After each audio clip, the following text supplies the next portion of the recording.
dari surat Al-Ikhlas dan keikhlasan tadi, kira-kira apa tadabburnya Ustaz Deden?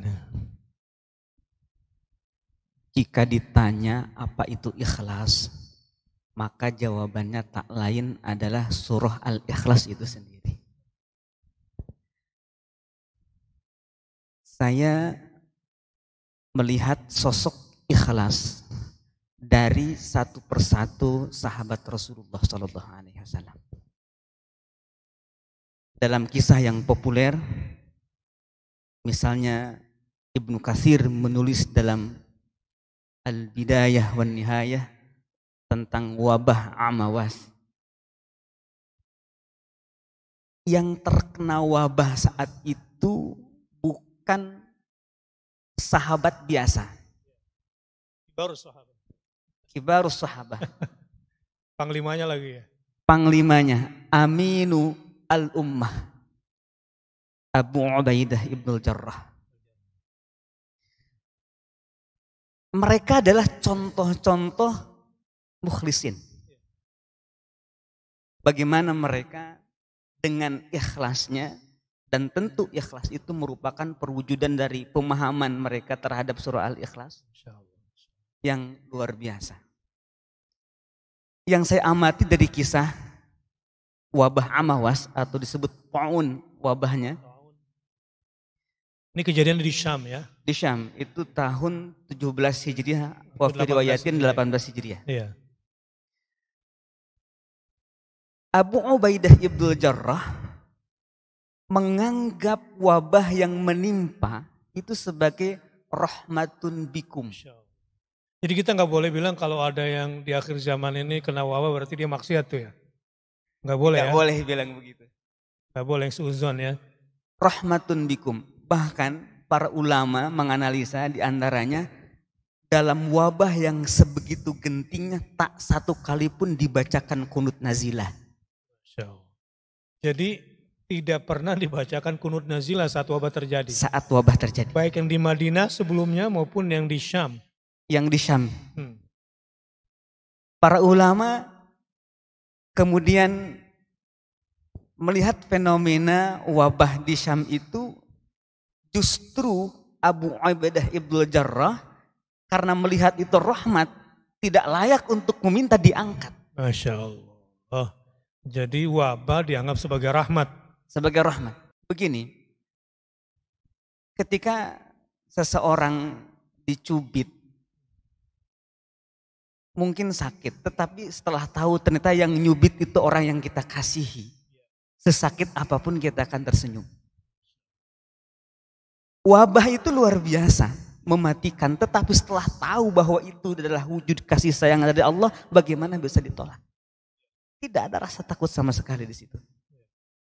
Rahmatun bikum. Bahkan di dalam khutbah terakhirnya sebelum wafat, berdoa kepada Allah, ya Allah berikanlah aku bagian dari rahmat Allah yang kau, rahmatmu yang kau turunkan. Berharap dapat gitu ya? Berharap kena gitu. Kalau nggak salah Mu'adz bin Jabal juga demikian. Mu'adz bin Jabal bahkan bukan hanya dirinya, meminta kepada Allah agar keluarganya juga diberikan. Akhirnya anak yang kena. Anaknya yang kena namanya Abdurrahman bin Mu'adz bin Jabal. Allahu Akbar. Disinilah Umar bin Khattab mengetahui kalau Abu Ubaidah diperintahkan untuk keluar dari Syam, dari Amawas, pasti tidak mau.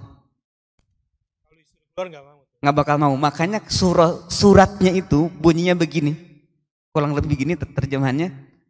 Aku punya hajat khusus yang harus diskusi langsung dengan engkau.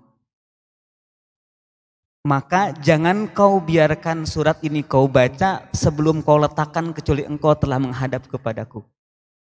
Tetapi maksud Umar dipahami oleh Abu Ubaidah, ini nyuruh saya keluar. Makanya alasannya tepat di situ, aku tidak akan keluar karena bersamaku pasukan muslimin. Tidak mungkin seorang pemimpin melenggang keluar menyelamatkan diri sementara yang lain sudah banyak yang meninggal dunia di situ. Jadi pemimpin itu tidak bisa selamat. Bisa kabur lah ya. Tidak bisa kabur. Karena sudah terbukti ada yang dipimpinnya meninggal dunia dengan wabah itu. Rasa takut kepada wabah itu sama sekali tidak ada. Karena melihat sebagai rahmat. Karena melihat sebagai rahmat Allah Subhanahu wa taala. Jadi orang yang kemudian memilih untuk bertahan di situ itu bukan karena dia pasrah, kan beda. Ada orang pasrah pengennya sih lari tapi nggak bisa, itu beda. Haram bagi dirinya untuk pasrah. Ini mah tidak, memang sengaja di situ dengan keikhlasan yang luar biasa dan merasa senang dengan apa yang diberikan Allah itu. Contoh Nabi Ayyub alaihissalam, anni massaniyad-durru wa anta arhamur rahimin. Diberikan penyakit tetapi kalimat ujungnya wa anta arhamur rahimin. Seakan-akan begini, engkau berikan penyakit ini karena engkau sayang kepadaku. Dia mau bilang begitu ya? Bilang begitu. Jadi tidak meminta agar durnya itu diangkat dari dirinya. Iya. Karena dengan diangkatnya dur dari dirinya itu berarti rahmat dicabut.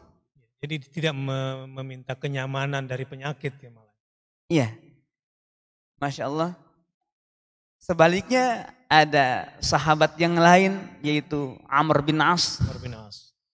Kemudian punya solusi untuk menghindar dari penularan wabah itu. Social distance di sini. Social distance. Dan ingat, Amr bin As melakukan itu bukan karena takut, tetapi karena menjalankan syariat. Jadi misalkan kita sekarang melakukan social distance. Hari ini itu bukan karena takut sebenarnya, karena Allah udah nyuruh. Perintah Allah yang harus kita taati. Ya. Jadi jangan karena takut.